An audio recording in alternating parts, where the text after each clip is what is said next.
Surga dan neraka merupakan hal prerogatif Allah Subhanahu wa Ta'ala.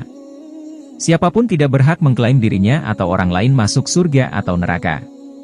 Perihal masuk surga juga tidak disebabkan karena amalan seorang hamba. Hal ini didasarkan pada hadis Rasulullah Shallallahu Alaihi Wasallam. Tidak ada amalan seorang pun yang bisa memasukkannya ke dalam surga dan menyelamatkannya dari neraka. Tidak juga denganku, kecuali dengan rahmat dari Allah. Hadis riwayat Muslim. Hadis inilah yang sering dipahami secara parsial, sempit. Pemahaman yang sempit akan menyebabkan tindakan yang keliru pula, seperti mengabaikan bahkan meninggalkan amal ibadah karena dirasa percuma melaksanakan amal ibadah karena tidak menjamin seseorang masuk surga. Padahal pemahaman tersebut bertentangan dengan Al-Quran Surat An-Nisa, ayat 122.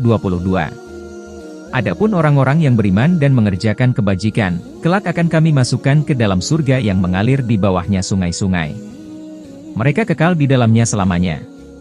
Orang-orang yang beriman dan mengerjakan kebajikan, sungguh, mereka akan kami tempatkan pada tempat-tempat yang tinggi di dalam surga.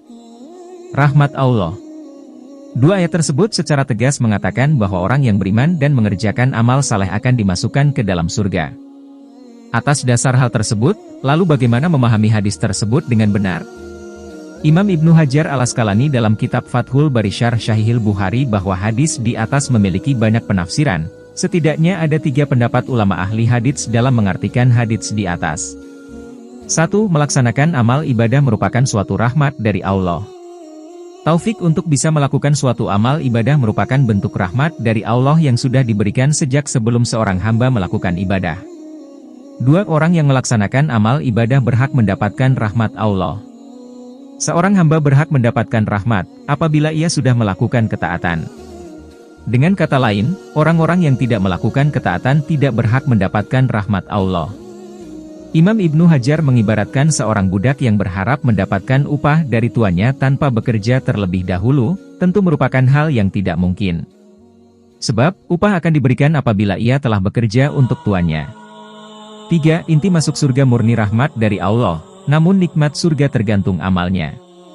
Meskipun masuk surga itu murni rahmat Allah Subhanahu wa Ta'ala, akan tetapi nikmat di dalamnya akan berbeda sesuai dengan kadar amal yang dimiliki seseorang. Jika kadar amalnya banyak, maka akan mendapatkan nikmat Allah yang juga banyak. Begitu juga sebaliknya, seorang muslim yang nilai ketaatannya sedikit, akan masuk surga yang di dalamnya terdapat kenikmatan yang sedikit pula. Kesimpulannya bahwa rahmat Allah Subhanahu wa Ta'ala yang menyebabkan orang masuk surga berhak diperoleh orang-orang yang telah melakukan ketaatan kepada Allah Subhanahu wa Ta'ala. Dan bentuk ketaatan diejawantahkan melalui kemauan dan kemampuan seorang hamba melaksanakan amal ibadah.